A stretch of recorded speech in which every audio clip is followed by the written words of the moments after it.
Thank you for staying with us.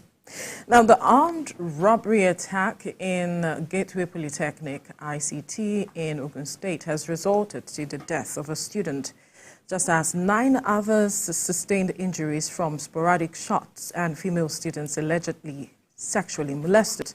The students of this school revealed that robbery attacks have become a recurring problem for the past 2 weeks.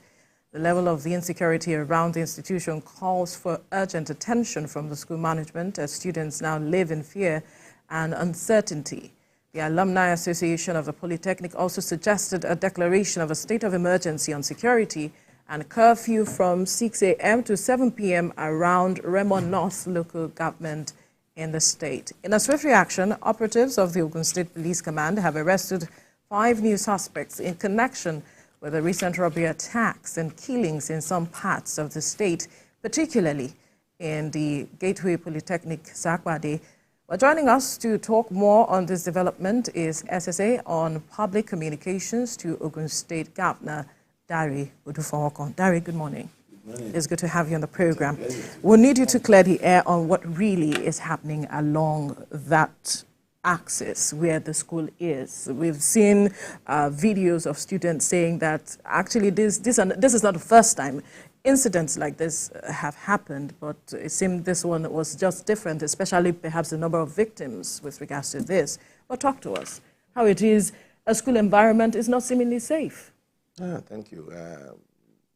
First and foremost, we need to understand the fact that the Gateway Polytechnic Sakwade is an off-campus institution. It is not as if these things happened in a school hostel or something. However, it's unfortunate that it happened. The government of Ogun State is quite sympathetic to the victims, and a lot has been done and is being done to ensure that we don't have such situation again. The idea or the notion that students probably have been targeted is actually wrong. It's a criminality like any other one that will happen elsewhere. And this last one, there was one before then, and it was robbery along the express. The school is located in Sakwade, which it's a meeting point of about 3 other towns. I mean, 3 towns. Sakwade itself is not a town, it's just a location. Oderemo, Ishara, Ikpara. You know, just like having a place where they all met. Vulnerable? And right on the highway, if you must know. It's right on the highway. So that environment, a robbery on the highway, a robbery in any other part of the town, could have students living in such areas. I mean, they are off-campus students living within these communities I mentioned, Ode, Ikpara, Ishara. You understand? Even some of them stay in Ikperu. So they stay all over the place. And when the criminality happened anywhere, some students may happen to be living there. There were incidences of other criminalities like forceful obtainance of phones and all that. There were issues of breakery and entry. I remember very recently that, also that there was a time some hoodlums forcefully collected the phone of some students. And the police was alerted. They ran into the bush. The police and locals, community people, stayed for almost 2 hours, combing the bush until these people were apprehended. They are part of those terrorizing the students. And a lot of security measures have been taken. I must tell you that this last incident happened, and there were distress calls to the police who rushed down there. There was actually, it was not as if the criminals or robbers had the field day shooting students. No.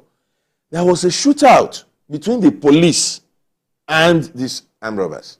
Police got there in good time and engaged the robbers.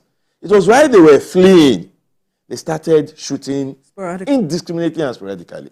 And people happened to be hit by their bullet. A lot of people wounded, one person killed In the name of Shegun, and I understand that the last time I spoke with you on this show, we talked about security. We talked about security and all of that, and that's speaking to the fact that security-wise, Ogun State looks like it's still quite on the high side, because you've also mentioned places that the school is on the highway and the robbery could be taking place in adjacent towns and all of that. But is that to say that the security in Ogun State is getting more difficult to? No. To say the least, or to say the obvious now, it's improving. I must tell you, we all understand how the situation was before the coming of the current administration in Ogun State. We must not, while our administration is not one to blame, apportion blames, we must also give records or keep records of how we are doing. The security situation in Ogun before the coming of Governor Dakwa Abiodun was nothing to write home about. That's the truth. But since it's come, things, you must also understand that criminals, when you chase them from a location, they move to another. Now, about a month or so, we were talking about Shagamu. You must also understand the fact that some of these criminal elements moved further inward. And that's why we're talking. Some of the wanted criminals in Shagamu, in Abeokuta, have recently been arrested in some of the towns around this area we're talking about. Recently. Criminals, wanted people who are on police wanted list, were arrested around Akaka, around Ishara. These are towns around this Shakpadi. And you must also understand the fact that, for example, let me tell you, when this incident happened, there was a shootout, some of the robbers escaped. But the police, working with intelligence and other things, trailed and tracked them, tracking the vehicle they went away with, trailing members of the gang with intelligence to another location in the state where the vehicle, the Lexus car snatched from the victim, was recovered alongside another Lexus car, a black one now, which was earlier in the day snatched by the same gang in another location, far from Shakpade Polytechnic. Far from it. The same gang that operated there was in another location earlier, snatched another car. So the two vehicles were recovered in their hideout, and some of them arrested. You just mentioned it now. The police commissioner just spoke about this arrest just yesterday. 5 more arrests, 3 earlier, another 5. The police will not come and be telling us on national TV or in the newspaper how they are going about addressing security issues. That's why it appeared before now as if nothing was really happening. But all the people, the responsibility of informing them about how they... But not of the strategy. As they make progress, they will talk about it. Like when it became possible to talk about what they've been able to do yesterday, they did, and we are aware of it now. But the strategy, the way and manner, they may not be able to. So that because we want these people apprehended. But knowing how vulnerable the institution is, one would expect that government will put extra measures in place to secure the students against what it is doing now. Let me tell you, as I speak with you now, you can check these facts. Not less than 8 patrol vehicles of the police are stationed in that axis.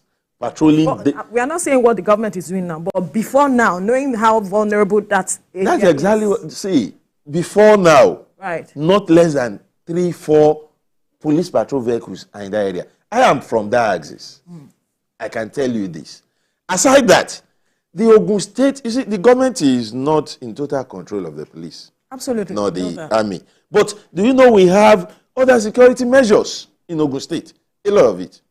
A number of it that have also been empowered to help with the security of that axis. But until we find a way of matching the firearms these criminals go about with, we'll keep needing the police and other government security agencies. Until, even at a point, the whole Ogun State now have a security network that encompasses all security agencies. And the governor meets with them regularly. You have the access to the police commissioner. Call him and find out. You can call the DSS director in the state. That we are saying the government mix with them regularly. Almost on. In fact, I don't want to begin to, because of the concern for Ogun State, with its proximity to, it's the gateway state. Even fleeing criminals from other states, we may want to, pass through, in the process, operate. That is why we are on our toe. You can't pass from Lagos anywhere without passing Ogun State. If you face Lagos from Oyo, you must pass Ogun. Even from neighboring Benin Republic. So you can see the location. Exactly. That is something we must always consider when we talk about security, criminality in Ogun. Right. Most of these people don't live in Ogun State. They don't, most time, their main target is not even in Ogun State. But because Ogun is a place they will pass through, because at times they feel that having operated in some other places, they can hibernate for a while in Ogun. But we've been saying this and they know now. There is no criminality that has happened that the security agencies in Ogun don't get to the root of it. You can mention one for me. And anyone that is yet to be resolved, I can assure you, without the opportunity of being able to expatiate, that work is on it, and the people involved will be nabbed. That's also emphasizing the point that being the gateway state, all the borders need to be well manned. Now the students are off campus for the next 2 weeks, according to the school management. So what happens after 2 weeks? Because the new entrants are now forced to go online. Actually, to go online for lectures and all of that. Well, what about the staylights? So the way we call them. So after 2 weeks, what happens? What measures do you think? We're not waiting for 2 weeks before we do the needful, because it's the needful. These are students. For them to learn appropriately, they must be comfortable. They must have no fears of security breaches and the like. The government is on its toes. The security agents, like I told you, additional police team is now on ground there. And it's not a one-off thing.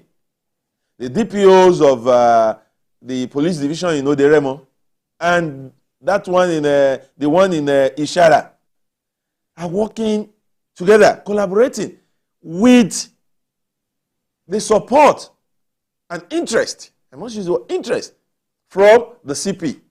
For how long would they be there for? It is a permanent, we are looking towards a permanent solution. Whatever needs to be done to secure that area. The traditional rulers, Yalayo de Ofoderemo, the Odemo of Ishara, the Oba in Ikpara, are also collaborating with the government. Governor Dakwa Abiodun is one that believes in total solutions. It's not about just what can we do. We bring in police and then after a while maybe the security will relapse again and we have it. No. Community policing now. You are the traditional rulers in that area.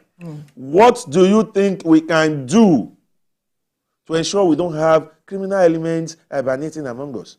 What are the modus operandi of you taking tenants into your houses? Can we know the people living in your communities? Do you know them? The kings, the chiefs, the elites of each town are now galvanized by the government. That, come, let's do this together. The government will be, it will not be in your town, in your villages, in your communities every time. It is time for us to have a system that can allow all of us to go to bed and sleep well. And that is exactly, that answers the question. It's after 2 weeks, are we having the usual, okay, let's mobilize security for a while? No. And that is why the school management felt that, look, let's have you go home for a while. We need to, it's a thorough, the police commissioner is involved, the director of DSS, everybody, even local vigilantes, hunters group, and everybody that can volunteer something meaningful in this fight against criminality is being carried along. All right, we need to quickly go on a break. When we return, we'll continue our conversation. Stay with us.